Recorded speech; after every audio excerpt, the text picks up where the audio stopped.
They were still chewing when he said it. "You'll need to clear out the storage room.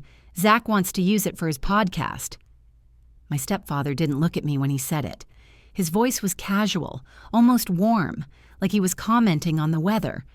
He reached for the salt with one hand and adjusted his glasses with the other. Roast chicken steam rose between us, fogging his lenses slightly. My mother nodded absently. She was refilling Zach's water glass. Zach didn't wait for my reply. "I'm going to soundproof it a bit," he said. "Nothing fancy, just foam panels and maybe a backdrop for video. People want visuals now, right?" He laughed a little. He always laughed when he wanted to sound humble, which wasn't often. Then he pulled out his phone to show Mom the logo he'd drafted. It was black and orange, a play on his initials and a waveform. I nodded. Once. No one noticed the pause before it. No one noticed I hadn't spoken in 20 minutes. The storage room was not a room full of boxes. Not anymore. It hadn't been for 4 years. It was mine. A space I'd cleared and scrubbed and carved into usefulness. I had installed a second power strip, one of those industrial ones. Bought it myself when my work laptop kept overheating the old outlet. The chair was second-hand but solid. The desk I'd sanded smooth with my own hands. There was a single lamp from a thrift store that gave off a soft hum when it warmed up, which it always did because I worked long hours. The boxes on the shelves were labeled in Sharpie: taxes, client files, cables.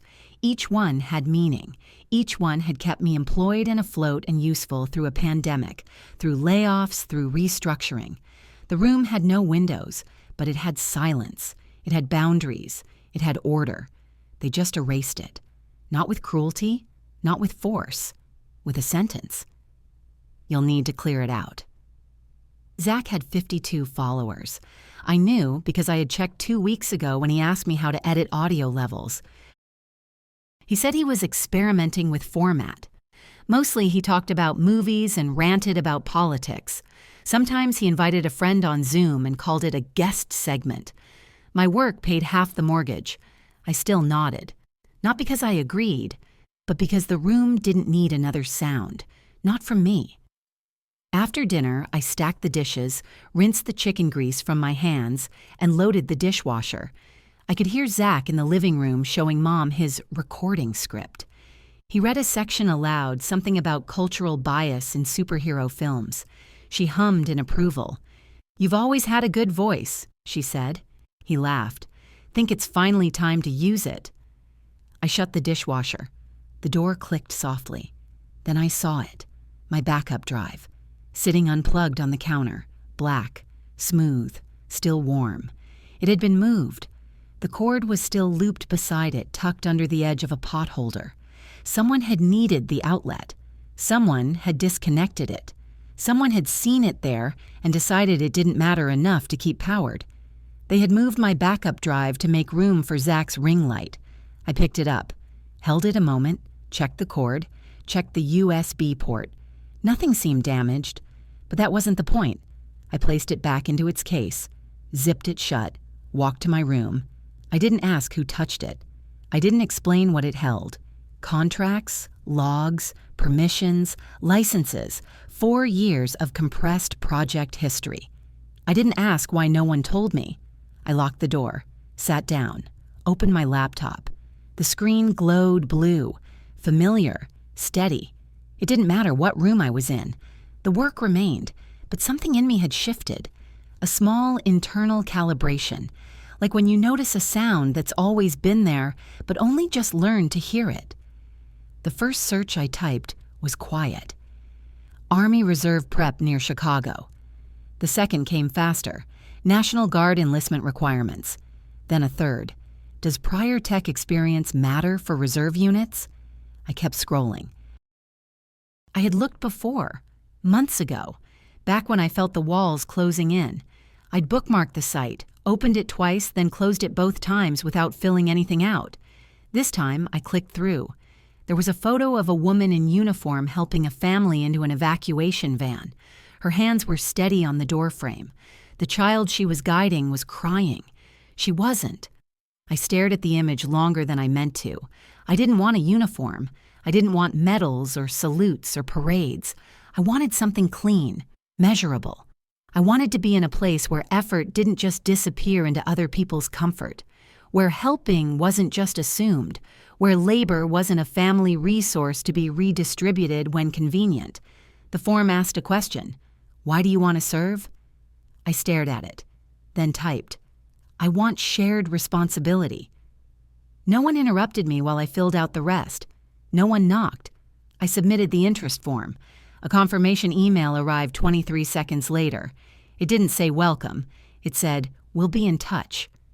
I stared at those words, not because they were kind, because they were neutral, professional, impersonal, and somehow that was comforting. I closed the laptop and turned off the desk lamp. The hum stopped. I sat still for a long time, listening to the house breathe. From the hallway, I could hear my stepfather open the refrigerator. A glass clinked. My mother's voice asked Zach if he needed help moving anything. He said not yet. Maybe tomorrow. He might paint. He asked if the internet would hold up during live streaming. She told him to ask me. I didn't answer. I was already preparing. The next morning, I made my bed and cleared off the shelves. I took down the tax folders, the cable bins, the labeled envelopes, and boxed them neatly. I vacuumed the room, wiped down the desk, and left the thrift store lamp beside the outlet. I taped a note to the door. Room is cleared. Please don't touch my backup drive again. I didn't sign it. Zach called once that afternoon to ask about the router password. I let it ring. I texted it to him 4 hours later with a single line. You'll need to manage it from now on. That night, the Wi-Fi crashed. I didn't fix it. The internet went down 2 more times that week. Zach complained first. He posted a blurry Instagram story from his car, captioned, trying to edit at Starbucks because someone forgot the Wi-Fi bill.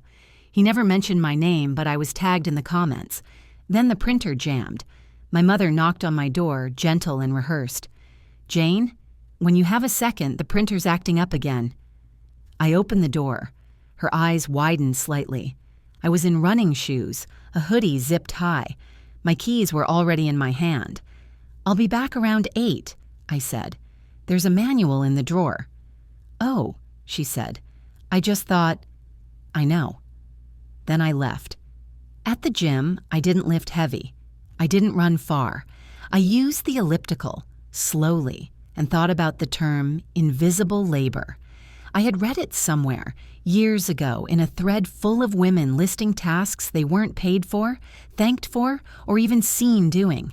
Emotional load, unpaid tech support, calendar memory, silent cleanup. Every bullet point felt like my name. I returned home to silence. The printer tray was open, half disassembled. Someone had tried to fix it. Good.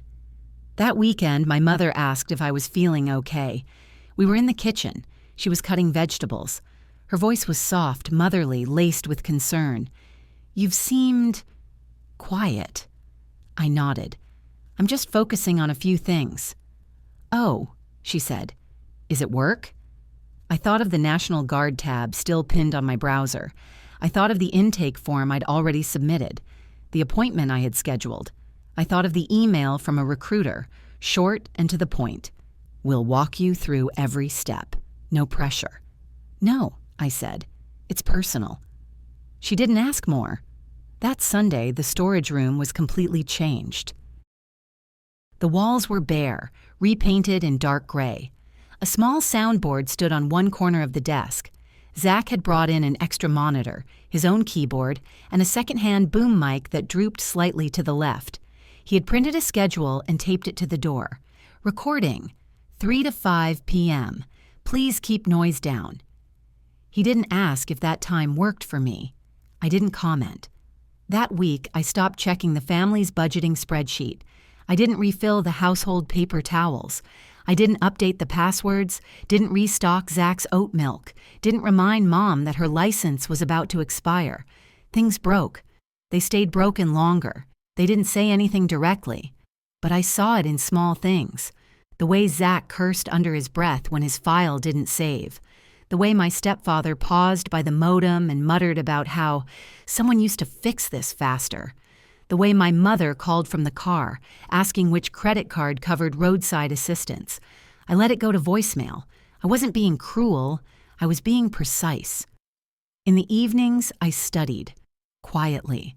The recruiter had sent a list of prep materials, physical expectations, logistics, timelines.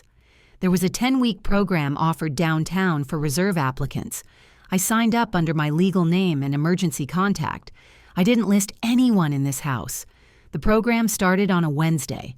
There were 7 of us at orientation, 3 men in their 20s, 2 women younger than me, 1 man in his 50s with a knee brace. The sergeant running intake had a calm voice and a clipboard. He handed me a packet. Previous experience? IT, I said. System support. He nodded without looking up. We'll cross-train. In the break room, someone offered me a protein bar. I said thank you. No one asked where I lived, what brought me here, who I was trying to impress.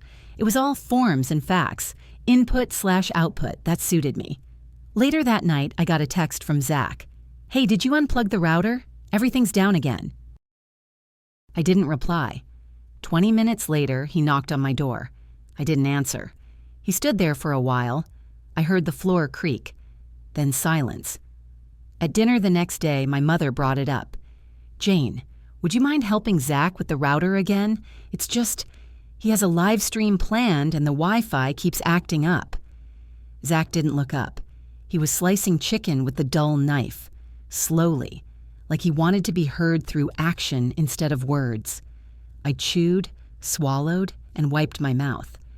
I'm not the household IT department, I said. I do tech support for work, not here. Silence fell hard. My stepfather looked up from his plate. You've always been good at it. I nodded. That doesn't mean I owe it. Zach pushed his food around. I just need a better connection, he mumbled. I agree, I said. You should upgrade the plan. After dinner, I went upstairs. I heard them talking. The kind of low talking people do when they've realized something is changing but don't know how to stop it. The next morning, Zach was at the kitchen table with an Ethernet cable and a screwdriver. He was Googling. That was a win. 3 days later, the toilet overflowed. My mother called my phone. Mom, do you know how to shut the water off? Me, yes. Mom, can you? Me, are you asking me to fix it? Silence. Mom, we can call someone. I just thought. Me, you should. Mom, okay. I ended the call. At night, I reviewed my intake notes, weight classes, physical requirements, legal obligations, benefits. I highlighted a section on technical roles in the reserve. I already qualified. The recruiter had said my experience would fast-track me. He'd also said, you seem overqualified for how you're being treated. Happens more than you think. I didn't respond, but I remembered. The recruiter was right.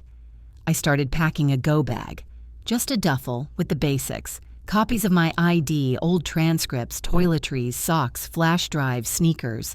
I didn't expect to leave suddenly. I just needed to know I could. I stopped leaving my laptop charging in shared areas. I backed up my files to encrypted storage. I stopped making the coffee in the morning. I let the house feel the quiet weight of what I used to carry. One night, I found Zach in the kitchen. He looked tired, not dramatically, just slightly frayed. The podcast isn't really working, he said, voice low. I said nothing. He looked at me. I don't think I'm good at it. I nodded once, then opened the fridge. He didn't follow me. He just stood there. I had nothing to offer him. No tips, no encouragement, no solution. That was new. The next week, I got my intake schedule. 3 Saturdays, 1 fitness screening, 1 home interview. The home visit was optional, but I accepted it. On purpose. I wanted someone to see where I lived. I wanted someone to ask me plainly why I was joining.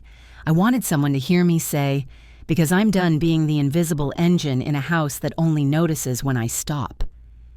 The sergeant noticed the pin on my jacket before I even sat down. It was cold that morning. Intake processing was at the west office near the lake. early enough that the sky was still blue-gray, still figuring out what kind of day it was going to be. I wore the same jacket I always wore to appointments, dark, clean, zipped to the top. Not stylish, practical. The pin wasn't decorative. It was old brass, no shine left. Just a half-inch emblem, cross tools, a faint eagle above them. My uncle's. He'd worked on military transport units back in the 80s, fixed things under pressure. Quiet, tireless work. I wore it because it helped me feel still. The sergeant was in his 50s, short hair, eyes that scanned and returned, not in judgment, just assessment. He pointed with his pen. "That yours?" "No," I said. "My uncle's." He nodded slowly. "Mechanic?" "Transport," I said. "Airfield maintenance." He looked at me again, this time for longer. "Not every office girl wears something like that." He said it plainly. No sarcasm, no mockery. He meant it as a marker, a signal. I met his eyes. "I'm not really an office girl." "No," he said. "Didn't think so." We moved on. Forms, expectations, next steps, physical dates, paperwork, fingerprints. Nothing surprising. But something inside me steadied in a new way. Not because I was validated, but because I was correctly understood. The next morning, the water heater broke. I didn't hear about it until evening after work. Missed calls, then a text from my mother. "Water leaking. Can you come check? Urgent." I waited 10 minutes, then called back. She picked up on the second ring. "It's leaking from the bottom," she said. "We think it's the seal." I sat down, opened my laptop. "Where's it leaking into?" "The floor, laundry room." "Did you shut the water?" A pause. "I think so." "You think, or you did?" Zach's voice in the background. "We shut it off at the valve, I think." "Okay," I said. "You'll need to mop it up, then call the plumber. Ask them to check the pan and confirm whether the tank's cracked." A silence again. "You're not coming?" "No." "Oh." I waited. "We just thought you'd know what to do." "I do," I said, "and I told you." There was a long pause.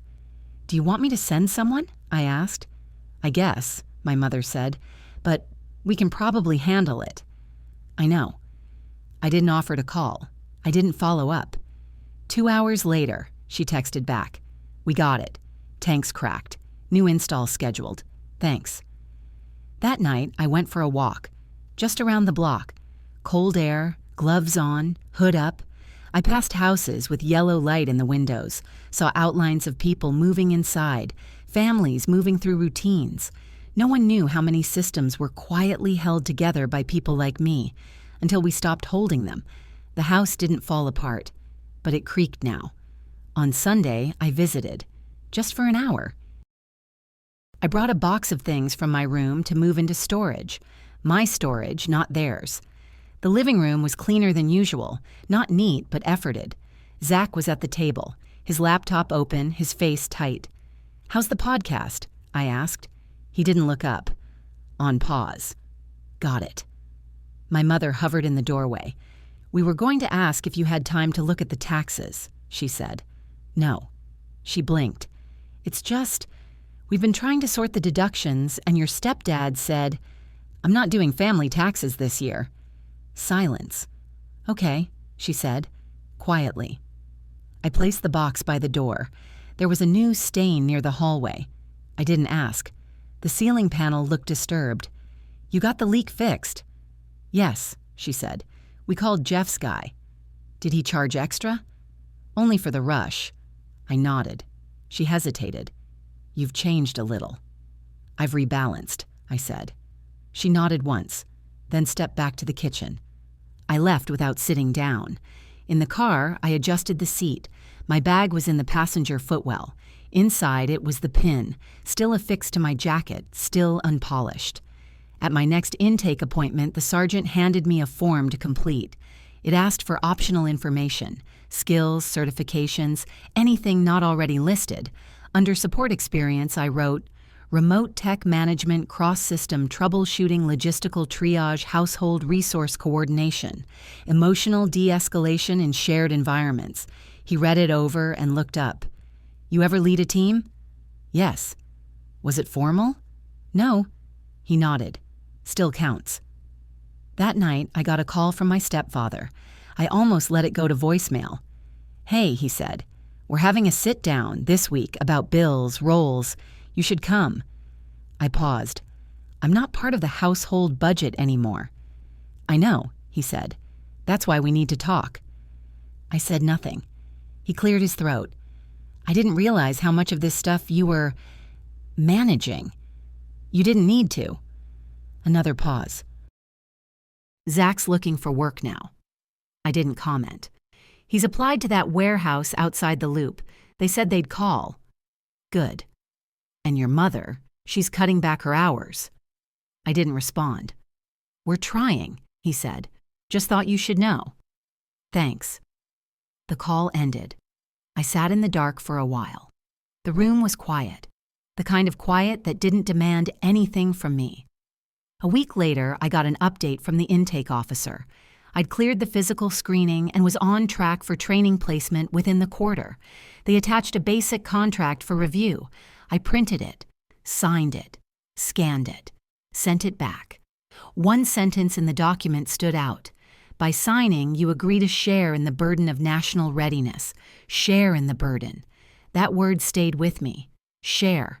Not assume, not carry alone, not compensate for others. That Sunday, I declined dinner. I told them I had other plans. I ate at a diner near the lake. Coffee, sandwich. The waitress didn't ask questions. She didn't know me, that was the point. At the end of the meal, I paid in cash. The receipt read, Server, Jane. I kept it. The first thing I noticed was the lawn. Cut, raked, and bagged. Not perfect. Some uneven rows, tufts missed near the sidewalk. But it was done. The bags were double-tied, lined along the edge of the driveway like quiet proof. Zach had mowed. That alone would have been enough to mark a shift. But inside, the house smelled different too. Not bleach, not lemon-scented surface spray, just effort. The faint smell of warm dust, laundry, reheated coffee, life, managed without me. My mother opened the door before I knocked. Jane, she said, surprised but not unprepared. I texted, I said. I saw. I just didn't think you'd actually... She let it trail off. I stepped inside. The entryway was clear. No shoes scattered. No half-sorted mail on the side table. The overhead light was off, but the lamps were on. Softer. Quieter. I'm only staying the weekend. Of course. We stood there for a second. Then she did something she hadn't done in months. She hugged me. Brief, tight, both arms. I didn't flinch. I didn't lean in. But I didn't pull away either. Zach was in the kitchen when I entered. He turned, nodded. Hey. His voice was lower, not softer, just slower, measured.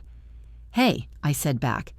There was a schedule on the fridge. Real paper, black ink, boxes marked, trash night, bill due, interview call. It wasn't mine.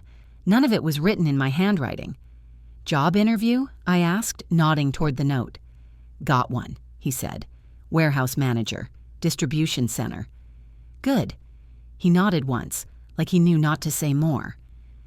The weekend passed quietly. My room was untouched, sheets freshly washed, a new pillow, not fancy but firmer than the old one. No one asked me for help, not once. On Saturday afternoon, I heard the dishwasher groan, that high-pitched whine it had started making 2 years ago. Everyone paused. My stepfather looked up from the table. I'll check it, Zach said, just like that. I watched him walk over, open the panel, squint at the tray, jiggle the wheel. It wasn't right. His hand placement was wrong and he didn't unplug the unit. But it didn't matter. He was trying. The sound stopped. He shut it again. Fixed for now, he said.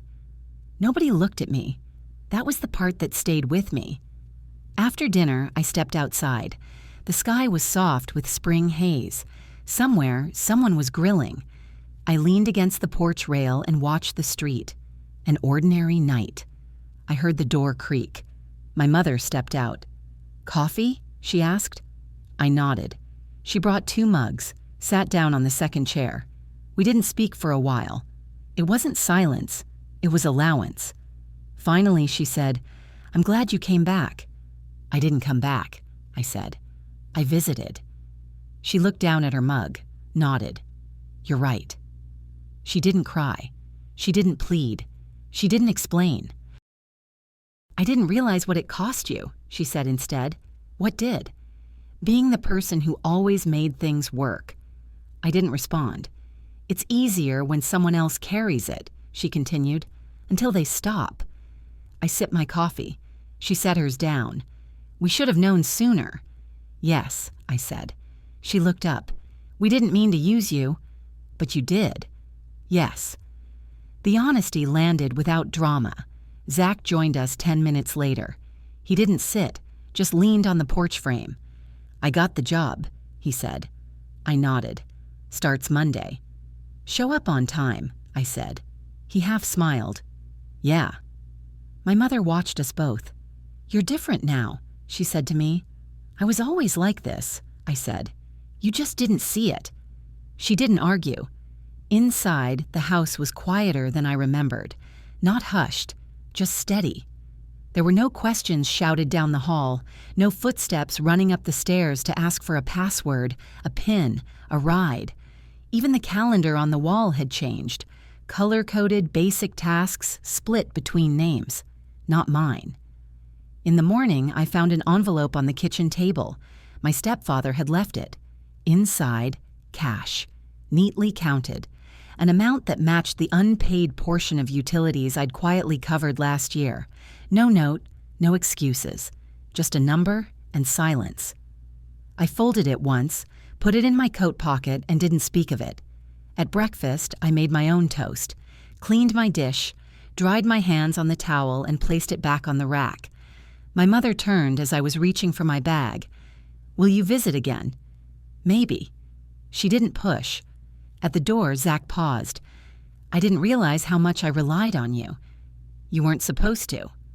He looked at the floor, then back up. "I'm sorry." I nodded. Once. That was enough. I walked to my car, started the engine, and pulled away without ceremony. They waved from the porch. I didn't wave back, but I saw them. 3 months passed. I didn't go back to the house. Not for birthdays. Not for Zach's job update. Not for Easter brunch, though I got a text with a photo of the table and a caption that said, "Miss you." I didn't reply. I had moved. The apartment was small. Technically a studio, though the half wall made it feel larger. South-facing windows, 1 closet, new paint. The floors creaked in the morning. I liked that. It meant the place remembered me. I set up my desk in the corner. Not the thrift store desk. I left that behind when I moved out. This one was metal, plain, ordered. I kept only what I needed. Laptop, headset, 1 notepad, a charging station with labeled cables. I didn't bring the backup drive. I replaced it. Most of my coworkers didn't know I was in the reserve prep program. The ones who did assumed it was a career pivot. One asked if I was planning to go full-time military. "No," I said. "I just want structure." They nodded. "Makes sense." And it did. The intake process finished in May. I passed all the physical benchmarks. Final paperwork was submitted. I received my basic schedule, uniform guidelines, travel notice, and a formal welcome email. At the bottom of the message, there was a sentence. "You are now part of a team where every role is earned and every task is shared." That one stayed with me. A few days later, my mother called. I didn't answer. She left a message, calm, hesitant.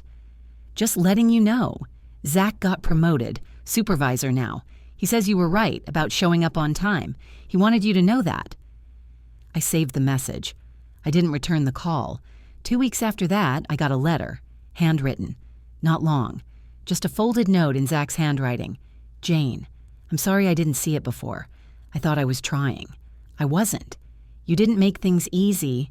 You made them possible. I'm learning the difference. Hope you're well." I put the note in a folder labeled personal/resolved. Then I closed the folder and went back to work. That Saturday, I received a call from the recruiter. There's a position open for technical logistics, field support, systems maintenance, part-time but selective. We can recommend you. Why me? Your file's clean. You didn't overreach. You've done the work quietly. I accepted the slot. He emailed a confirmation. I filed it under confirmed/next. That evening, I walked through my neighborhood. Spring was beginning to give way to the humidity of early summer. Windows were open. A child rode past on a bike with one loose training wheel. 2 dogs barked from opposite sides of the street. Nothing about the street was impressive, but it was mine. When I returned to the apartment, I noticed a message on my laptop from my stepfather. He had sent it through email. Just a subject line, storage room. I opened it. 1 sentence. The room is empty again. If you want to use it, it's yours. I stared at it for a few seconds. Then I archived it. The storage room was never mine. It had only been a space I tried to hold on to. That version of me was gone. A week later, I was invited to attend a weekend logistics briefing at the Reserve Center. It wasn't required, but I went. Inside, I found a seat at the back. The sergeant from my first intake session spotted me. He nodded at the pin still on my jacket. "You kept it," he said. "I did." "Good," he said. "People forget where they started." "I don't." He handed me a new folder, this one thicker. Inside were names, responsibilities, prep guidelines. I was now a technician for the field systems team. My job was to help keep the machines running. Quiet work, necessary work. When the briefing ended, I stayed behind and helped restack the chairs. No one asked me to. It just needed doing. On the way out, a younger recruit asked me a question about power conversion ratings. I answered it. He said thanks, called me ma'am. I didn't correct him. Back at the apartment, I opened my laptop and saw 2 unread emails. One from my mother, one from my old landlord. I opened the second one first. He was confirming the return of my security deposit. The first said, "Jane, we'd love to see you sometime. No expectations, just dinner. Let us know." Mom. I marked it unread. Not because I was angry, because I wasn't available. The next morning, I woke early, ran 2 miles, made coffee, reviewed my schedule. My body was tired in a way that felt earned. At 10:03 a.m., the dishwasher in the unit made a strange sound, a click, then a buzz. I didn't flinch. I opened the cabinet, checked the seal, adjusted the rack. It stopped. No one clapped. No one watched. No one wrote my name on a family calendar in gratitude. That was the point. I didn't need to be seen. I needed to not be used. That afternoon, I hung the pin by the door, not as decoration, as inventory. Every system has parts. Every part has purpose. I knew mine now. Let me ask you something. Who quietly keeps the lights on in your house, your office, your life? And if they stopped, would you notice? If this story meant something to you, I'd like to hear it. You're welcome to share your thoughts. You can also subscribe if you're ready.